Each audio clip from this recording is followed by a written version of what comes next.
Hey guys, welcome back. Don't Deja looks cute.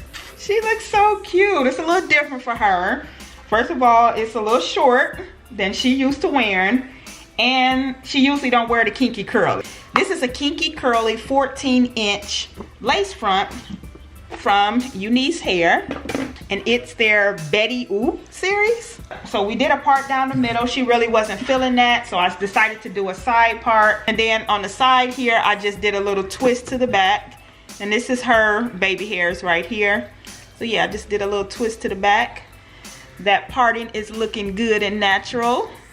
All I did was, I didn't have to pluck it. All I did was put some concealer in there, made some little baby hairs right here.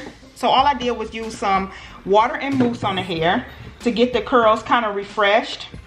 Let me show y'all what the back is looking like. You gotta turn, girl. Turn. So yeah, this is what the back looks like. Like I said, this is 14 inches, very natural looking. So I do got a coupon code for you guys down below in the description box, along with the details and the website to this wig if you're interested. Thank you guys for watching. Please like, comment, and subscribe. I feel like that like, comment, and subscribe is like what everybody say. It's so cliche, right? Like, comment, and subscribe is like, anyway, y'all like, comment, and subscribe. We'll see y'all in the next video.